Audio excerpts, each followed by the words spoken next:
नसल्ली अला रसूलिहिल करीम अम्मा बाद फ़ाऊज़ु बिल्लाहि मिनश शैतानिर रजीम बिस्मिल्लाहिर रहमानिर रहीम रब्बी इश्रह ली सदरी व यस्सिर ली अमरी वहलुल उक़दतम मिन लिसानी यफ़क़हू क़ौली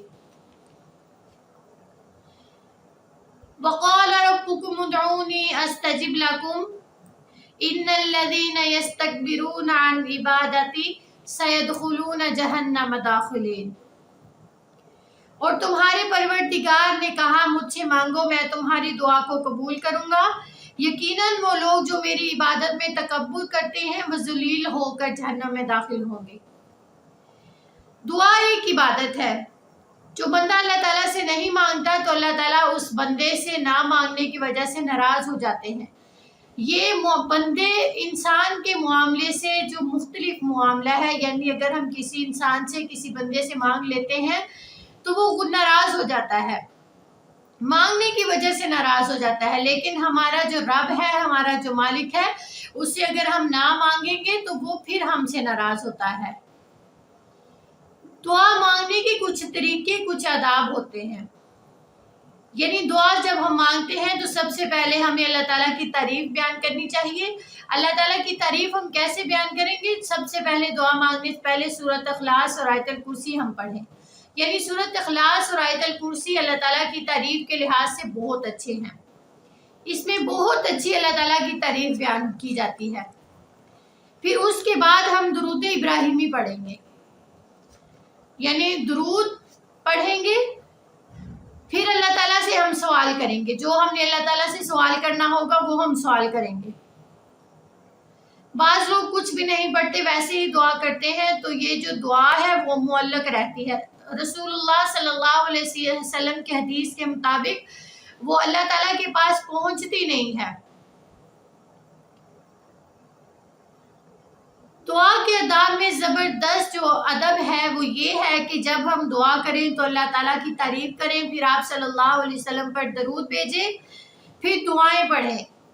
रब्बना आतिना फिद दुनिया हसनतम व फिल आखिरति हसनतम व क़िना अज़ाबन्नार। इसी तरह एक और दुआ है, रब्बना ज़लमना अनफुसना व इल्लम तग़फिर लना व तरहमना लनकूनन्ना मिनल ख़ासिरीन। बहुत अच्छी दुआएं हैं, बहुत जामिया दुआएं हैं। ये हमारे नबी करीम सल्लल्लाहु अलैहि वसल्लम भी ये दुआएं पढ़ते थे।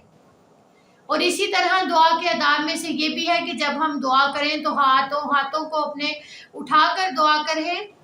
यानी अगर तो हम हाथों को नहीं उठाएंगे दुआ तो हमारी फिर भी कबूल हो जाएगी, लेकिन जो अच्छा तरीका है जो वो ये है कि हाथ को उठाकर दुआ करनी चाहिए। जैसा कि हमारे रब ने कहा कि जब मेरा बंदा हाथ उठाकर मुझसे दुआ मांगता है, मुझसे कोई चीज़ मांगता है, तो मुझे हया आती है, मैं उसको खाली हाथ भेजूं। दुआ में जल्दबाजी ना करें।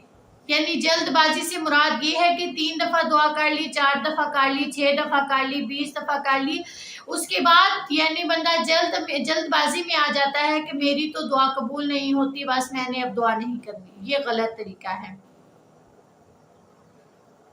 और दुआ के अदाब में से ये भी है कि जब हम दुआ करें तो हम किसी के लिए जुल्म और ज्यादती की दुआ ना करें, किसी के लिए हम ज़बरदस्ती की यानी किसी की ज्यादती के लिए हम दुआ अल्लाह ताला से ना करें। और ये भी है कि बाज़ कहते हैं कि दुआ ऐसे करते हैं कि या अल्लाह ताला तूने अगर मुझे देना है तो दे, नहीं देना तो ना दे। अस्तगफिरुल्लाह, ऐसे दुआ बिल्कुल नहीं करते। ये बहुत बुरा तरीका है, बिल्कुल ये गलत है। बल्कि हमें अपने मालिक से, अपने रब से चिमट जाना चाहिए।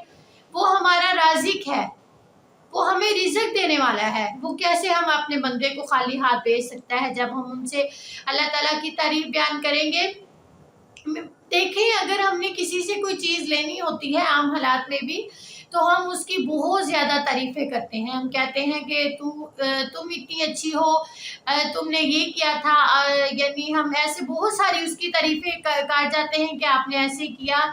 तो हम अल्लाह ताला की तारीफ़ें करेंगे, अल्लाह ताला की तारीफ़ करेंगे। तारीफ़ करने के बाद अल्लाह ताला से हम हाथ उठाकर अच्छे दिल से खुश होकर दुआ करेंगे, तो हमारा रब हमें कैसे वापस करेगा?